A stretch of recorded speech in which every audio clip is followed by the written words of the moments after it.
আসসালামু আলাইকুম। আশা করি সকলেই ভালো আছেন। প্রিয় চাকরি প্রত্যাশী ভাই বোনেরা, ১৯তম শিক্ষক নিবন্ধন নিয়ে যারা গভীর আগ্রহী ছিলেন, তাদের জন্য মূলত আজকের এই ভিডিওটা। তো একেবারে আপডেট একটা নিউজ আমি আপনাদেরকে পড়ে শোনাবো, যেটা কিন্তু আ the daily campus news portal এখানে প্রকাশ করা হয়েছে। তো একেবারে আপডেট আজকের এই নিউজটা। তো এখানে বলা হয়েছে যে ১৯তম নিবন্ধন শূন্য পদের তথ্য সংগ্রহ ও শুরুর তারিখ সময় জানালেন চেয়ারম্যান। এনটিআরসি চেয়ারম্যান কিন্তু আ এই বিষয়টা নিয়ে প্রেস ব্রিফিং করেছেন।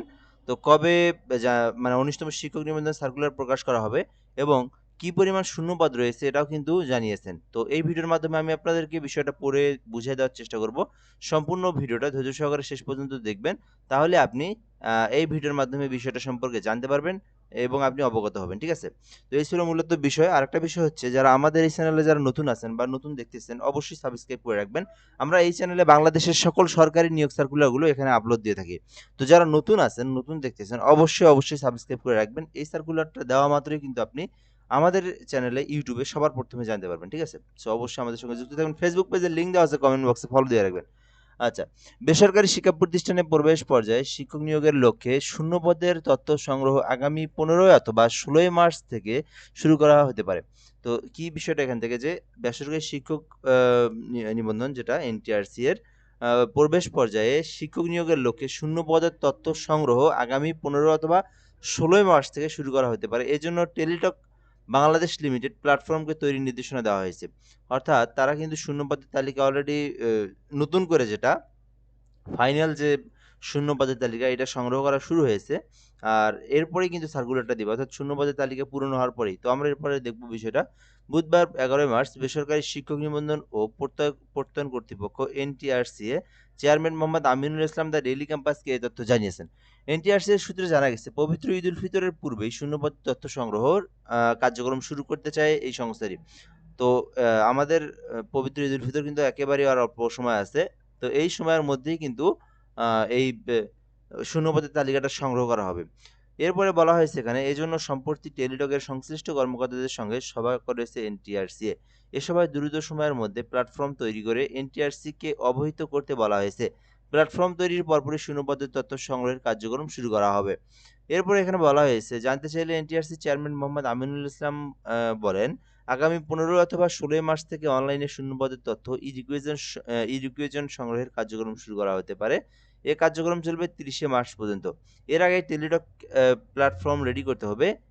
টেলিটক প্ল্যাটফর্ম রেডি করলে আমরা বিজ্ঞপ্তি প্রকাশ করব। ঠিক আছে? বিজ্ঞপ্তি প্রকাশ করব। তো যা বোঝা যাচ্ছে এখানে যে ঈদের পরে আপনারা সার্কুলার পাবেন। যেহেতু ১৫ এবং ১৬ মার্চ থেকে তারা শূন্যপদের তালিকা সংগ্রহ করা হয়েছে এবং ই-রিকুইজিশন সংগ্রহের কার্যক্রম শুরু করা হয়েছে। আ এক কথায় উম আ নিয়োগ সার্কুলার দেওয়ার জন্য যা প্রয়োজন সকল কার্যক্রমই কিন্তু ঈদের আগেই তারা সম্পূর্ণ করছে। বাট শুধুমাত্র এই সার্কুলারটা ঈদের পরে যেকোনো সময় আপনারা প্রকাশ করা হবে। ঈদের পরে আপনারা জানতে পারবেন। এদিকে বেসরকারি শিক্ষা প্রতিষ্ঠানে শিক্ষক নিয়োগের ১৯তম শিক্ষক নিবন্ধন পরীক্ষা এমসিকিউ পদ্ধতিতে হবে বলে জানিয়েছেন এনটিআরসি চেয়ারম্যান মোহাম্মদ আমিনুল ইসলাম।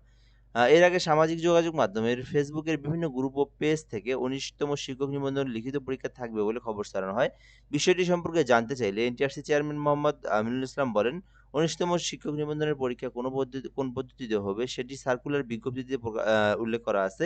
এখানে লিখিতও নেওয়া হবে না, এমনকি কিছুই বলা হয়নি। তো আমরা যেটা জানি যে এখানে আপনার শুধুমাত্র এমসিকিউ হবে, কোনো লিখিত হবে না। এমসিকিউ এ যদি আপনি উত্তীর্ণ হন, আপনি কিন্তু সরাসরি ভাইভাতে চলে যাবেন। তো এমসিকিউর পরীক্ষার সিস্টেমটা একটু অন্যরকম। আপনার এখানে ২০০ নাম্বারের মধ্যে এমসিকিউ হবে। অর্থাৎ আপনি ফার্স্ট অফ অল আবেদন করবেন। আবেদন করার পরে আপনার সরাসরি একটা পরীক্ষা হবে, যেখানে শুধুমাত্র এমসিকিউ, যেখানে ১০০ নাম্বার থাকবে আপনার বিষয়ের উপর, আপনি যে সাবজেক্ট নিয়ে লেখাপড়া করেন। সাপোজ আপনি ইংলিশ নিয়ে পড়েন বা আপনি বাংলা নিয়ে পড়েন, আপনি কেমিস্ট্রি, ফিজিক্স যেটাই নিয়ে পড়েন না কেন, ঠিক আছে? তো ওই সাবজেক্টের উপরে থাকবে ১০০ মার্ক এবং বিষয়ভিত্তিক যে সাবজেক্টগুলো রয়েছে যেমন বাংলা, ইংরেজি, গণিত এই সাবজেক্টগুলো থাকবে ১০০ মার্ক। এই মোট ২০০ মার্কের মধ্যে পরীক্ষা হবে, যেখানে আপনাকে ৮০ নাম্বার পেয়ে উত্তীর্ণ হতে হবে। ৮০ র মধ্যে উত্তীর্ণ হইলে আপনি কিন্তু সরাসরি ভাইভাতে চলে যাবেন। ঠিক আছে? এই প্রসেসে কিন্তু এইবারের পরীক্ষা নেওয়া হবে। ১৯তম শিক্ষক নিবন্ধনের বিজ্ঞপ্তি প্রকাশের পর গত ৯ ফেব্রুয়ারি থেকে শিক্ষা প্রতিষ্ঠানের ই-রেজিস্ট্রেশন কার্যক্রম শুরু হয়েছিল। প্রথম দফায় ২২শে ফেব্রুয়ারি পর্যন্ত এই রেজিস্ট্রেশন সময় দেওয়া হলো। পরবর্তীতে তা ১ মার্চ পর্যন্ত বৃদ্ধি করা হয়। এখন শূন্যপদের এই তথ্য ই-রেজিস্ট্রেশন শুরু করবে এনটিআরসি। নতুন এই পদ্ধতিতে যেসব পরিবর্তন আসছে, নতুন নিয়োগ পদ্ধতিতে স্কুল, কলেজ, মাদ্রাসা, কারিগরি ৩ বিভাগের জন্যই ২০০ নম্বরের পরীক্ষা প্রস্তাব করা হয়েছে। যদিও স্কুল, কলেজ এবং কারিগরিতে ১০০ নম্বর সাবজেক্ট ভিত্তিক এবং ১০০ নম্বর জেনারেল এবং ১০০ নম্বরের জন্য এবং মাদ্রাসার জন্য ১৪০ নম্বর সাবজেক্ট ভিত্তিক এবং ৬০ নম্বর জেনারেল করার প্রস্তাব করা হয়েছিল। তবে এভাবে বিভাজন করলে বৈষম্য তৈরি হতে পারে বলে মনে করেছেন শিক্ষা মন্ত্রণালয়। এজন্য তিনি বিভাগের জন্য নম্বর প্ল্যাটফর্ম বা নম্বর প্যাটার্ন একই রকম রাখার চিন্তা করা হচ্ছে। সূত্র বলেছে, পরীক্ষা পদ্ধতি নিয়ে আলোচনা অনেক ধরনের প্রস্তাব করেছেন। স্কুল, কলেজ এবং কারিগরি শিক্ষার জন্য একেক রকম। আবার মাদ্রাসার জন্য আরেক রকম। ৩ বিভাগের জন্য পৃথক পদ্ধতি করা হলেও এক প্রকার বৈষম্য করা হবে। সেজন্য আমরা ৩ বিভাগের জন্য একই রকম পদ্ধতি দিয়ে রাখা হবে বলে সিদ্ধান্ত হয়েছে। জানা গেছে, এর আগে এনটিআরসির নিবন্ধন পরীক্ষায় কখন প্রার্থীদের ভাইবার নাম্বার যুক্ত করা হয়নি। প্রথমবারের মতো ভাইবা নম্বর যুক্ত করা হবে এবং নতুন বিধিমালা ভাইবার নাম্বার যুক্ত করা হবে, এ ব্যাপারে ইতিবাচক শিক্ষা মন্ত্রণালয়। এছাড়াও প্রথমবারের মতো ১৯তম নিবন্ধন বিজ্ঞপ্তি প্রকাশের দিন থেকে বয়স গণনা করা হবে। সো দেখতেই পারতেছেন, বিষয়গুলো সকল কিছু এখানে ক্লিয়ার। একদম কিভাবে কি পরীক্ষা হবে ইত্যাদি যত সকল কিছু কিন্তু একদম তাদের সেটআপ করা।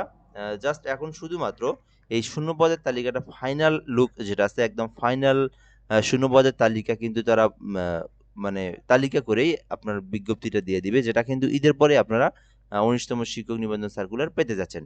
তো এই ছিল মূলত বিষয়। তো ঈদের পরে সার্কুলার দিলে ইনশাআল্লাহ আমি আপনাদেরকে সবার আগে এখানে জানিয়ে দেব। তো এই পর্যন্তই আজকের ভিডিওটা। ধন্যবাদ। ভালো থাকবেন। আসসালামু আলাইকুম।